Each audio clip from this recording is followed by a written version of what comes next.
Jesús hizo todo lo que hizo, todo lo que sufrió, todo lo que padeció, para darnos libertad, para hacernos libres. Pero ¿sabe usted que esa libertad trae algunos inconvenientes? Y parece que no debería ser así, es como paradójico. ¿Cómo así? ¿La libertad trae inconvenientes?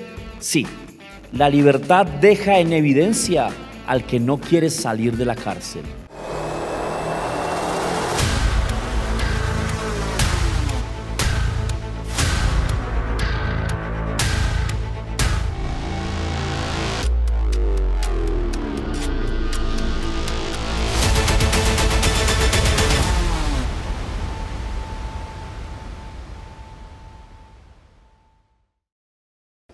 Mis amados hermanos, qué bueno estar con ustedes hoy, qué bueno predicar la palabra del Señor. Vamos rápidamente a Lucas capítulo 4, verso 16. Entremos en materia de una vez. Lucas 4, 16. Se lo leo de la Reina Valera. Dice: vino a Nazaret Jesús, donde se había criado, y el día de reposo entró en la sinagoga, conforme a su costumbre, y se levantó a leer.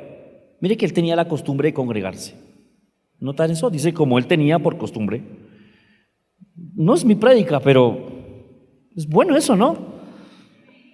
Y se le dio el libro del profeta Isaías, y habiendo abierto el libro, halló el lugar donde estaba escrito. Mire lo que está haciendo Jesús. Entra a la sinagoga, como era su costumbre, y le ponen a leer un libro, el libro del profeta Isaías, y él busca un pasaje específico, y vamos a leer ese pasaje de Isaías. Dice: el Espíritu del Señor está sobre mí, por cuanto me ha ungido para dar buenas nuevas a los pobres. Me ha enviado a sanar a los quebrantados de corazón y a pregonar libertad a los cautivos, vista a los ciegos y poner en libertad a los oprimidos, y a predicar el año agradable del Señor. Enrollando el libro, lo dio al ministro y se sentó. Y los ojos de todos en la sinagoga estaban fijos en él. Y comenzó a decirles: hoy se ha cumplido esta escritura delante de vosotros. Ahora, hay mucho que notar ahí, pero solo vamos a notar una parte, por favor. Vamos a estudiarlo después, pero hoy vamos a notar una cosa. Primero dice que el Espíritu del Señor está sobre él. O sea, él entra a la sinagoga y se encuentra él mismo ahí y dice: este soy yo. Este es el primer acto oficial que él hace, porque recuerde que las bodas de Caná fue un milagro que le sacó la mamá del bolsillo. Pero este es el primer acto oficial. El primer acto oficial tenía que hacerse en un recinto adecuado, o sea, la sinagoga. Este es el primer acto oficial de él. Y dice: me ha ungido para dar buenas nuevas a los pobres. Ojo con esto. Esto es el evangelio, las buenas noticias. El evangelio se da. Ok, esto es importante. El evangelio se da. ¿Listo? Para dar buenas noticias a los pobres. Me ha enviado a sanar a los quebrantados de corazón. Ok, el evangelio se da. A los quebrantados se les sana. Ojo con esto. No se le da a los quebrantados de corazón, no, a ellos se les sana. ¿Ok? El evangelio se da. Dice: a pregonar la libertad a los cautivos. Ojo con esto, la libertad se pregona, no se da. Esto es importante, ya voy para un punto ahí. La libertad no se da, la libertad se pregona. ¿Ok? Es muy parecido a dar el evangelio. Después dice: a pregonar libertad a los cautivos, sanar a los ciegos. O sea, otra vez, lo mismo que a los quebrantados de corazón, se les sana, a los ciegos se les da vista. A poner en libertad a los oprimidos. Esta parte de poner libertad a los oprimidos la ve en varias versiones, y era a quitar las cadenas de los que están afligidos. Era más o menos literalmente era romper los grilletes de los que están afligidos, oprimidos, y a predicar el año agradable del Señor. ¿Okay? Es totalmente lo contrario a Satanás. Satanás hace lo contrario, y yo quiero que vamos a hacer un paralelo con Satanás. Satanás hace lo contrario.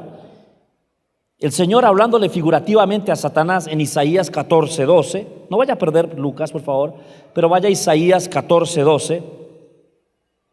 Y hablándole indirectamente a Satanás, dice acá: como caíste del cielo, oh lucero, hijo de la mañana, cortado fuiste por tierra, tú que debilitabas a las naciones, tú que decías en tu corazón, subiré a lo alto, junto a las estrellas de Dios levantaré mi trono, en el monte del testimonio me sentaré a los lados del norte. Ojo con esto. El Señor Jesús entra a la sinagoga, se halla a sí mismo y dice: soy el ungido. Satanás decía de sí mismo: él es el grande. ¿Ok?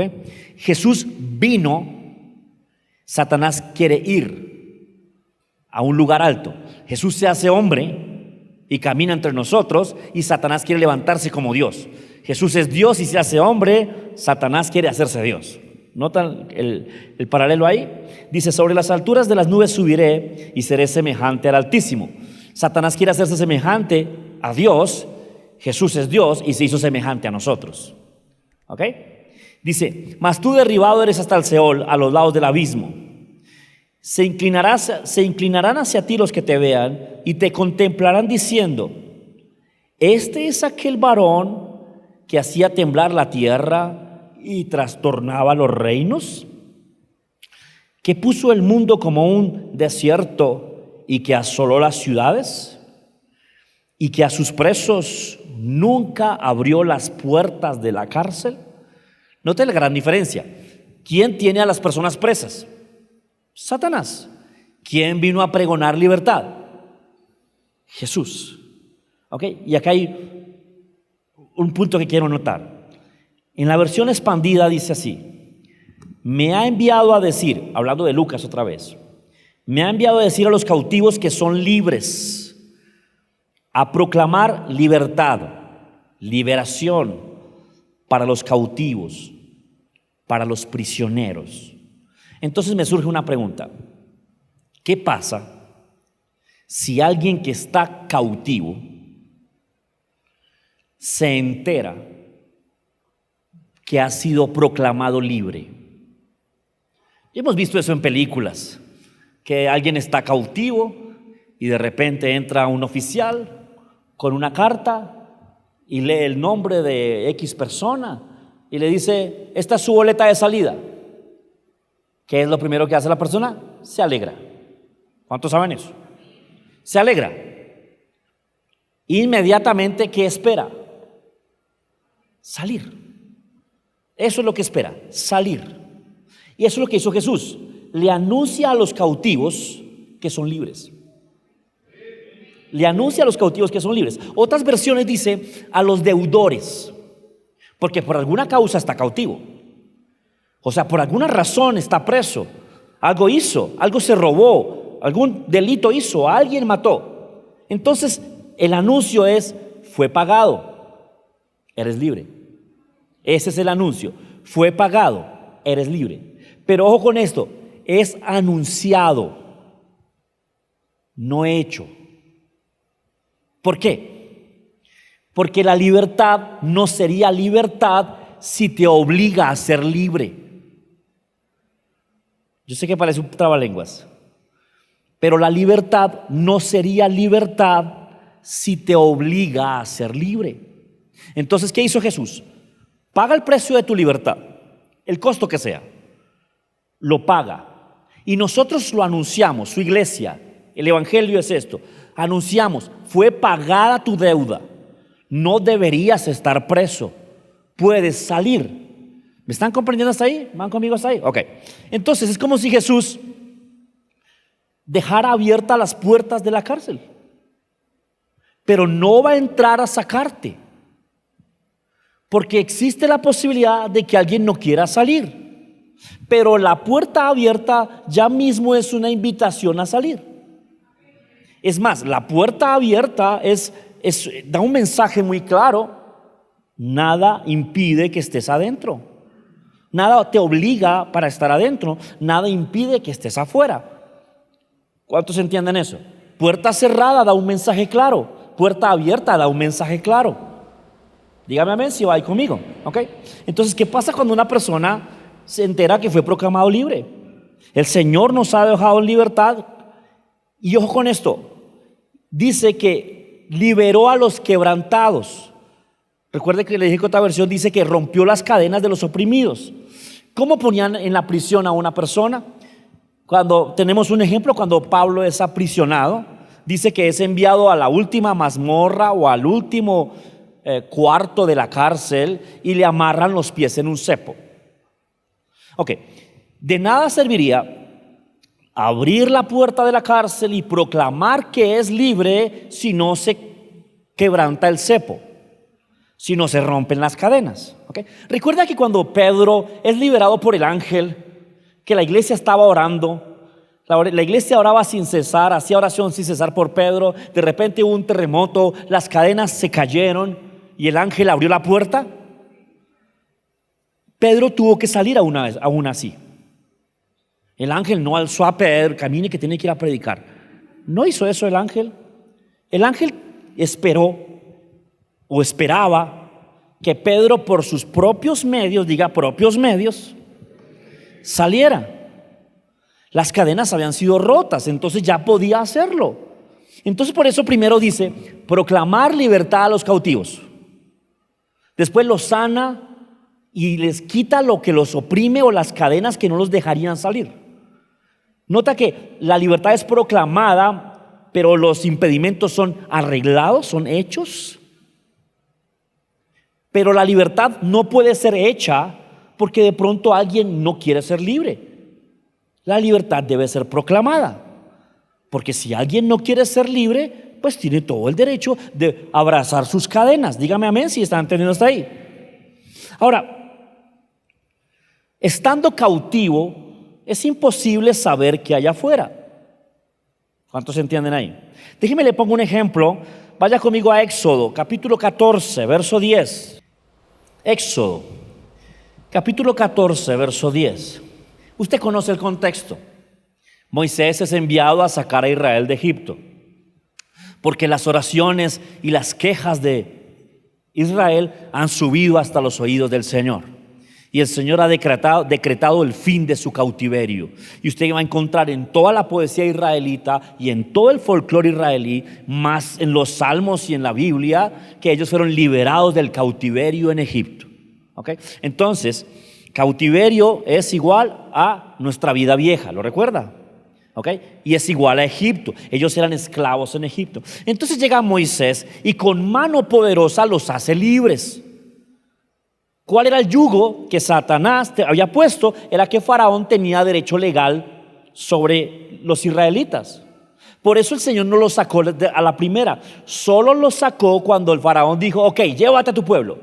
O sea, el Señor respetó la autoridad de Faraón, pero lo obligó a decirlo, con unas plaguitas que lo motivaron ahí, lo alentaron, ¿ok? Entonces, Faraón obligó, ok, los dejo ir, sálganse, ¿ok? Entonces, pasa lo mismo, son liberados. Y después de que son liberados, ellos no cantan todavía. Recuerde que ellos cantan o celebran solo después de cruzar el mar. Todavía no cantan. Están huyendo. Y mire lo que dice acá en el verso 10. Dice, mientras Faraón se acercaba, los israelitas levantaron la vista y se llenaron de pánico al ver que los egipcios los alcanzaban. Entonces clamaron al Señor y le dijeron a Moisés, ¿por qué nos trajiste aquí a morir en el desierto? ¿Acaso no había suficientes tumbas para nosotros en Egipto? ¿Qué nos has hecho? ¿Por qué nos obligaste a salir de Egipto? ¿No te dijimos que esto pasaría cuando aún estuviéramos en Egipto? Te dijimos, déjanos en paz. Déjanos seguir siendo esclavos de los egipcios. Es mejor ser esclavo en Egipto que un cadáver en el desierto. Note esto. Están tan acostumbrados a la esclavitud que la aman. Nunca han visto la libertad. Nunca han probado la libertad. Aman lo seguro. Aman lo fijo. Lo confiable. Son esclavos, no es bueno, es malo, pero lo aman. ¿Por qué? Porque es seguro. ¿Me está comprendiendo? Y esto tenemos que aplicarlo a nuestras vidas, porque para eso fue escrito, para enseñanza nuestra. Dígame amén si va ahí conmigo. Otro ejemplo en Éxodo 16, verso 1. Dice: toda la comunidad israelita salió de Elim y llegó al desierto de Sim, que está entre Elim y Sinaí. Era el día 15 del mes segundo después de su salida de Egipto. Allí en el desierto todos comenzaron a murmurar contra Moisés y Aarón y decían: ojalá el Señor nos hubiera hecho morir en Egipto. Allá nos sentábamos junto a las ollas de carne y comíamos hasta quedar llenos. Ustedes nos han traído al desierto para matarnos de hambre a todos. Nota que están anhelando lo que era seguro y lo engrandecen. ¡Wow! Es que allá comíamos también. Y era esclavitud.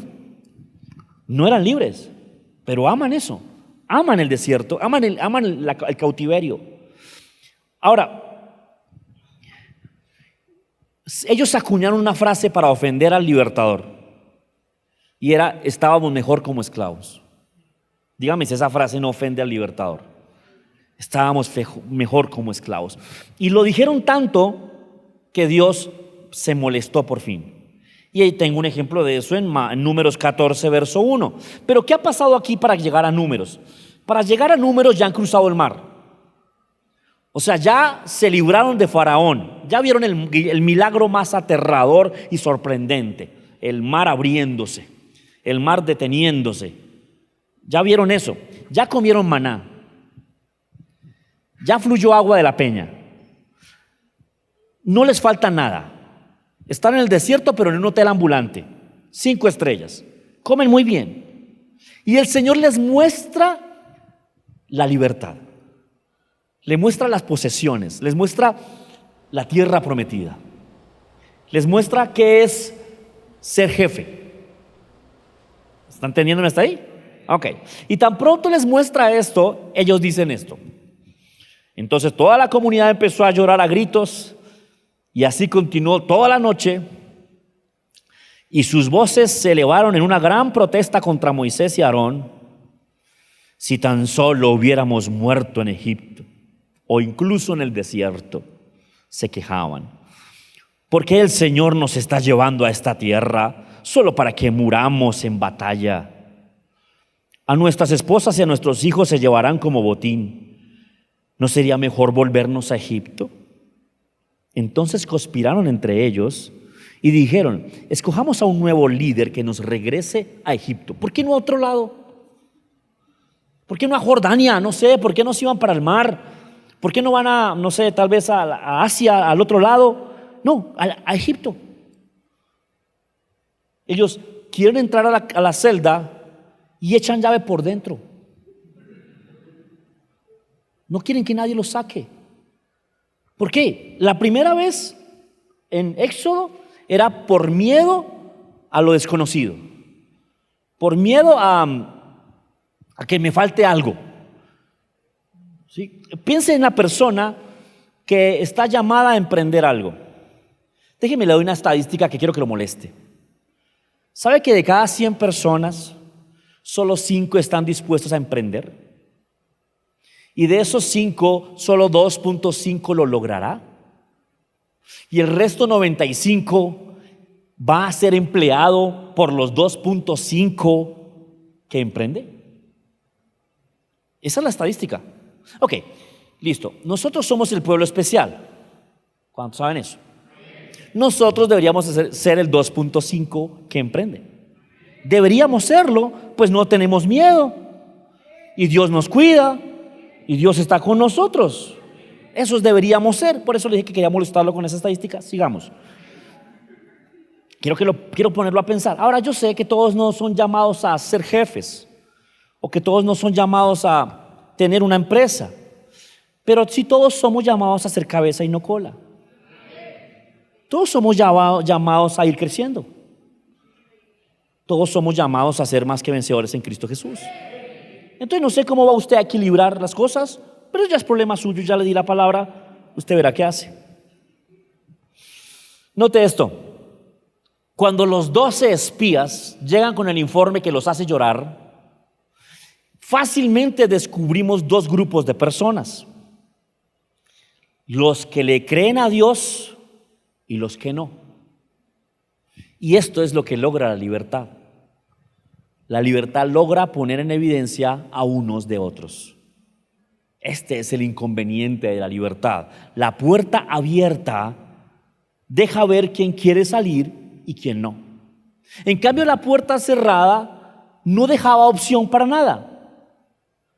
¿Cuántos comprenden eso que estoy diciéndoles? Ok, entonces mire, en Éxodo estaban asustados por el ¿cómo haremos? ¿Nos moriremos de hambre? Y en Números están asustados por cómo conquistaremos. Porque Dios ya le demostró con el maná, con las codornices, con el agua, con su mano poderosa, con la nube que les protegía del sol, con la columna de humo de fuego que los calentaba de noche. Ya Dios les mostró que los sostendría. O sea, ya no tienen cómo decir nos vamos a morir de hambre, ya no. Ahora dicen nos van a matar los gigantes. Ya Dios les mostró que los sostendría en el desierto. Ya Dios lo hizo. Entonces, lo que se esperaría es que, habiendo visto un Dios que les da maná sin gluten, o sea, perfectamente saludable, les da carne de la más tierna y suave, codornices, les da agua mineral de la peña, les pone una sombrilla de nubes para que el sol no los queme, les pone una columna de fuego para que tengan luz y calor en la noche, y su calzado nunca se les desgasta. Noten eso. Yo quisiera vivir así todo el tiempo, pero Dios quiere que crezcamos. Entonces ahora dice, bueno, ahora vamos a conquistar. Espero que ya hayas confiado en mí. Te he mostrado mi mano poderosa, te he mostrado que te amo y que te cuidaré en cualquier situación. Ese faraón nunca más lo volverás a ver. Ahora te voy a llevar a conquistar. Quiero que tomes cosas nuevas. Quiero que seas jefe, cabeza y no cola. Y dicen esto: devolvámonos para Egipto. ¿Quiere sacarle la piedra a Dios? ¿Quiere que yo lo ponga a dar vueltas como un trompito en el desierto? Atrévase a decir: estaba mejor cuando no era cristiano. Yo quisiera que Dios me permitiera hacer algo con esos hermanos. Yo, Señor, ayúdame, déjame, Señor. Y Dios me dice: no te voy a dar ese gusto es mío. Amén. Entonces vean esto: la libertad pone en evidencia al que ama la prisión. Estando preso, yo tengo una buena excusa para no conquistar nada. ¿Cuántos saben eso? Estando preso, nadie me dice ¿por qué no hizo? Nadie me va a preguntar eso estando preso. Todo el mundo va a decir: no ve que está preso, ¿cierto? Pero estando libre, ahora se espera que yo haga algo. Ahora la gente va a decir: pero ya estabas libre. ¿Se acuerda cuando? Yo sé que siempre les pongo este ejemplo, pero es que es buenísimo. Cuando estábamos en el colegio y todos perdíamos el examen, el consuelo nuestro era que nadie lo pasara, porque si nadie lo pasaba, la culpa era del profesor, enseñó mal. Pero siempre había un nerdo, mamerto, ñoño, estudiante sin novia, bien peinado, que pasaba el bendito examen y nos dejaba en evidencia a todos. Y entonces el profesor decía: si Rodríguez pudo, todos pueden. O es que Rodríguez es más. Y todos lo considerábamos menos. En mi colegio había uno que se llamaba Pablito. Él pasaba todos los exámenes y yo lo consideraba menos. Él era mejor que yo, pero yo lo consideraba menos. ¿Me está comprendiendo hasta ahí? La libertad pone en evidencia al mediocre. Lo muestra. Muestra al mediocre. El mediocre queda evidenciado. No quiere trabajar, siempre tiene excusas, siempre tiene razones para decir que no pudo, siempre tiene una buena excusa, pero resulta que al lado tiene personas que sí pudieron, que estaban en la cárcel igual que ellos y lo lograron. Entonces ahora empezamos a hacer distinción de personas, como cuando volvían a dar el informe. Estaba Josué y Caleb, 2 vencedores, y el resto 10 derrotados. Solo por la forma de hablar se notaba. La libertad pone en evidencia al perezoso. Saca a la luz al perezoso. ¿Sabe algo? Cuando una persona no consigue trabajo fácil y lo echan, lo renuncian de los trabajos seguido, y usted habla con esa persona, es el sistema. El sistema está hecho para que yo no progrese. Pero usted habla con el jefe y dice, es el empleado. Si yo tengo que escoger entre un buen trabajador y un mal trabajador, ¿a quién cree que escojo? Le pongo un ejemplo. Durante la pandemia, Netflix, la cadena de entretenimiento, se volvió poderosísima, a tal punto que arriesgaban que Netflix comprara a Disney. Y entonces la pandemia le dio mucha fortaleza a Netflix. Pero tan pronto salieron de la pandemia, todos los demás productores o empresas que hacían entretenimiento, Fox, Disney, HBO, todas la competencia se pusieron las pilas. ¿Se acuerda que antes solo teníamos una plataforma de entretenimiento que era Netflix? Ahora hay un montón. Todos se pusieron las pilas y todos empezaron a quitarle el contenido que le habían rentado a Netflix. Porque Netflix no tenía contenido propio. Netflix hacía una plataforma para mostrar el contenido de los demás. Entonces empezaron a terminar los contratos, Disney sacó su contenido, HBO sacó su contenido, todos empezaron a sacar su contenido y Netflix empezó a padecer. Tenía más o menos una base de 120 personas de planta y vino la crisis económica. Entonces el CEO de Netflix reunió a todos sus empleados y les dijo que tenía que sacar al 40% de los empleados y que iba a sacar al 40% menos eficiente y que se iba a quedar con el 80% eficiente. Hicieron las pruebas, hicieron las mediciones y sacaron X cantidad de empleados y se quedaron con solo 80. Y el CEO de Netflix pensó que iba a ser su ruina. Ahora, ¿por qué los sacó? Por la crisis económica. El apretón económico en Netflix hizo que él tuviera que despedir empleados. Entonces, echó a sus empleados y solo se quedó con los mejores. Y él tenía muchísimo miedo, muchísimo susto de quebrar Netflix porque había echado el 40% de sus empleados. Pero resulta que pasó todo lo contrario. Y descubrió que un buen trabajador junto a dos trabajadores buenos se potencializaba. Y que buenos entre buenos se hacían exitosos. Y entonces, en realidad, sin darse cuenta, lo que hizo fue que quitó el lastre, quitó lo que reducía su paso acelerado. Se ahorró dinero porque ya no pagaba el 40% de la nómina y el restante le cubrió todo lo que tenía que hacer y superaron la crisis. Y estaba feliz. Al principio tenía miedo, pero estaba feliz. ¿A quién sacó? A los que rendían menos. ¿Me está comprendiendo hasta ahí? Le pongo otro ejemplo, más doloroso todavía. Un empresario asiático tiene un call center y en ese call center tiene más o menos a 500 empleados. Recuerde que uno llama a hacer atención personalizada y muchas empresas son de Asia. Y él descubre un software con inteligencia artificial que le puede encaminar las llamadas, seleccionar al operador y por medio de bots o de selecciones resolver cerca del 40% de las intenciones de la llamada. Entonces pone a prueba una inteligencia artificial y resulta que la inteligencia artificial le repotencializó su empresa en un 200%. Y pasó de tener 500 empleados a tener una inteligencia artificial y 70 personas trabajando.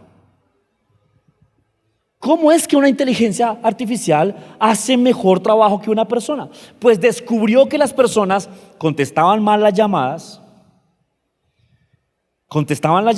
y no resolvían, contestaban las llamadas de mal ánimo, no seguían los procesos, contestaban menos llamadas que la inteligencia artificial contestaba, se tomaban más de una hora de almuerzo, llegaban tarde y salían temprano.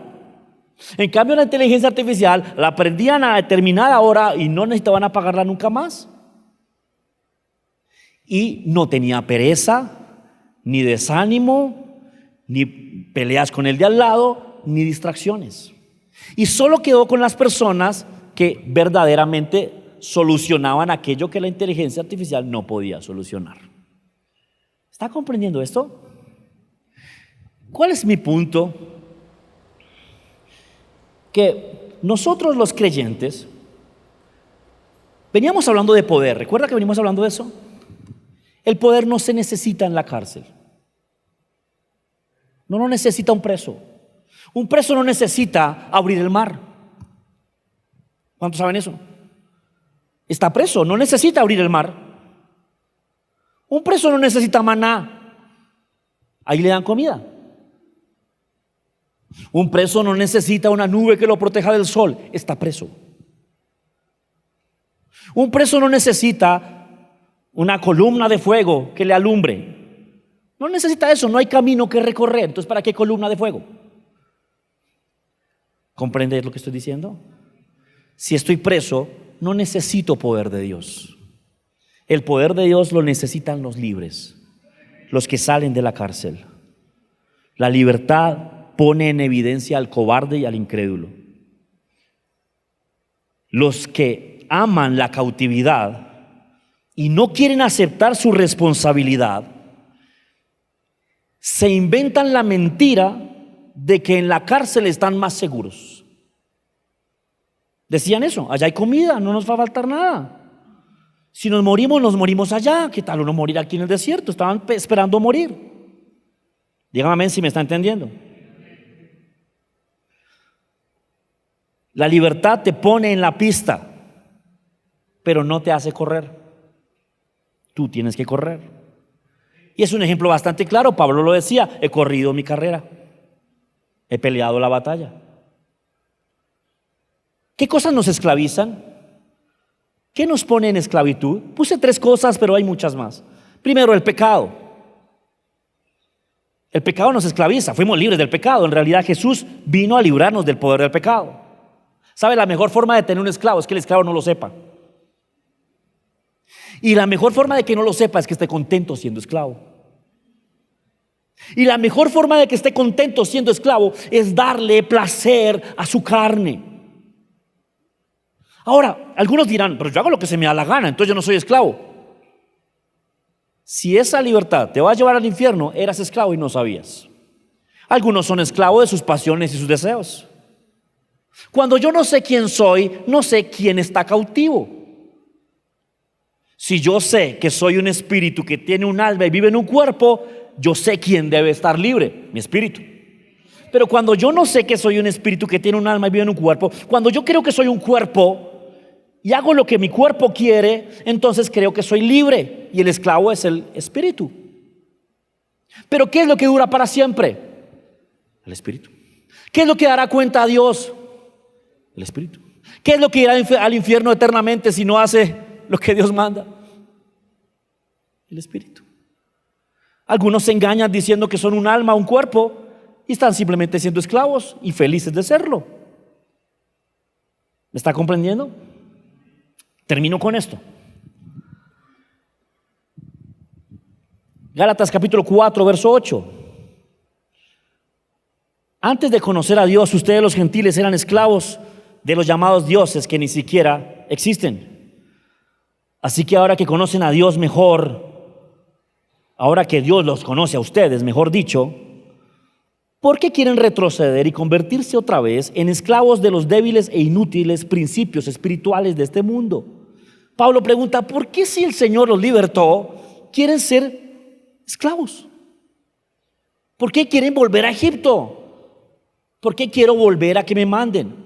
Y ahí me da luz otra cosa que me esclaviza: el miedo. El miedo esclaviza. ¿Por qué te esclaviza? Porque lo seguro y lo incierto son opuestos. La fe es incierta. ¿Cuántos saben eso? ¿Qué es la única confianza que tenemos en la fe? El amor de nuestro Dios, que dice que tranquilo, que tu mañana será mejor que hoy. Esa es la fe. La fe te hace libre, por eso los hippies andan tan contentos. No andan pensando en el arriendo. Usted debería ser mejor que un hippie, su papá paga. Amén. Otra cosa que esclaviza es la culpa. El diablo utilizará la culpa para esclavizarlo. Por eso le funciona tanto la religión. La religión funciona a través de culpa. ¿Cuántos entienden eso que estoy diciendo? Y entonces, miren esto, Romanos 8:4.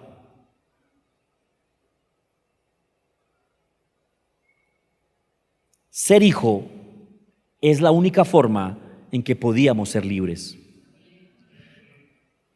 Note esto, ¿por qué se lo digo de esa manera? El universo es de Dios. La estrella esa que va a explotar en estos días es de Dios.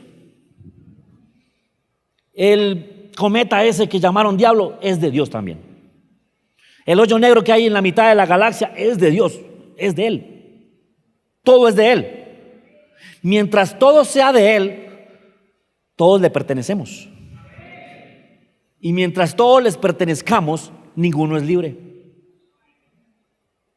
Lo dejé pensando, ¿cierto? ¿Sabe cuál es la única forma de Él ser el jefe y aún así poder hacernos libres? Hacernos hijos o jefes con Él. ¡Wow! Yo esperaba aquí que las tejas volaran del grito de... Se lo voy a leer, Romanos 8:4 dice: todos los que son guiados por el Espíritu de Dios son hijos de Dios. Pues ustedes no han recibido un espíritu de esclavitud que los lleve otra vez a tener miedo, sino el Espíritu de Dios que les hace clamar: papito mío o Abba Padre. Note, si no fuéramos hijos de Dios, seríamos propiedad de Dios y por lo tanto esclavos de Dios. Bueno, es un buen jefe, es un buen amo, es un buen dueño, genial, pero todavía seríamos esclavos. Y la Biblia dice que Él no quería esclavos, entonces nos hizo hijos. Somos hijos para que no fuésemos esclavos. Y este mismo espíritu que nos une a nuestro espíritu para dar testimonio de que ahora somos hijos de Dios. Y puesto que somos hijos de Dios, entonces también somos herederos. Wow. O sea, usted también es jefe. Apréndase eso, medítelo, hasta que le rompa el cerebro. La única forma de que usted no fuera esclavo era hacerlo hijo, hacerlo igual a Él. Era la única forma. Y eso hizo Jesús en la cruz. Todo lo demás le obedece a manera de esclavo a Dios. Nosotros lo obedecemos por amor. Aleluya. Póngase sobre sus pies, terminé por hoy. Qué buena prédica, ahora que lo diga yo mismo. Wow, mucho poder ahí. Es más, yo ni siquiera sabía que terminaba así. Se lo juro, yo no sabía que terminaba así. Dios es bueno. Padre amado, te doy gracias por tu palabra, Señor, en esta noche. Te rogamos, Dios mío bendito, que nos ayudes a comprender la grandeza de lo que hizo Jesús en la cruz.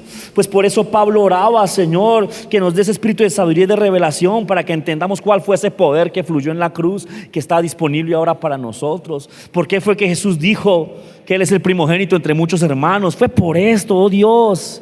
Qué grande es esta verdad, Señor. Ayúdanos a caminar en ella hasta que la entendamos, o que por lo menos cada día vivamos más cerca de esto. En el nombre de Jesús. Amén, amén, amén. Usted que está ahí conectado, que nos está viendo, si este mensaje fue de bendición para su vida, por favor compártalo a otras personas. Vuélvalo a escuchar. Reciba más cada día. Postéelo en sus redes sociales. Ayúdenos a pregonar el evangelio. Y lo mejor de todo, si usted no ha creído en Jesús y está ahí conectado y todavía no hace parte del evangelio de Cristo, todavía no es hijo de Dios, lo podemos solucionar muy fácil. La Biblia dice: el que en Él cree y pone su confianza en Él será salvo, y que el que confiesa con su boca lo que creyó en su corazón será salvo. Si usted en este momento ha creído en Jesucristo, va a repetir esta oración conmigo, junto con cualquiera que esté aquí visitándonos. Y arreglamos ese problema de esclavitud y quedamos hechos hijos de Dios. Digan esto conmigo. Señor Jesús, en esta hora reconozco lo que hiciste en la cruz y proclamo con mi boca que acepto ese sacrificio. Acepto que pagues mi deuda. Salgo de la cárcel y corro atrás de ti, el Dios que me amó. Gracias, Señor, por tu perdón. Recibo en mi vida tu Santo Espíritu. Amén. Amén. Si usted hizo esa oración por primera vez, usted es hijo de Dios. Ahora usted es tan hijo como Jesucristo. Déjenos saber si creyó en Jesucristo. Escriba a nuestra red social por donde nos esté viendo o al número de WhatsApp que aparece en pantalla. Mis amados, nos vemos a la próxima. Dios los bendiga.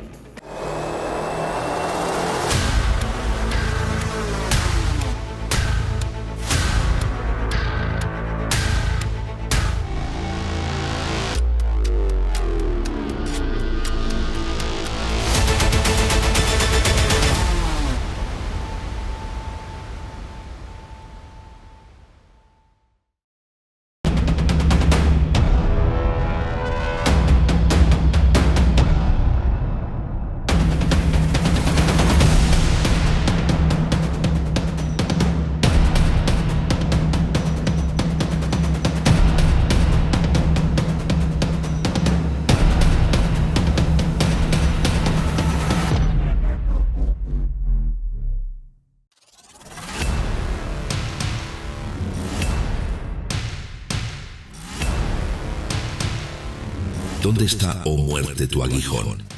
¿Y dónde, oh sepulcro, tu victoria? Sorbida es la muerte en victoria.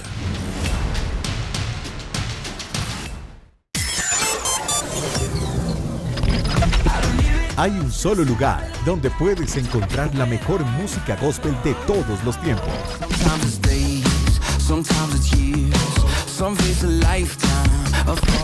Radio G. Connecting to Heaven. www.radiogonline.com. No solo se escucha, también se ve.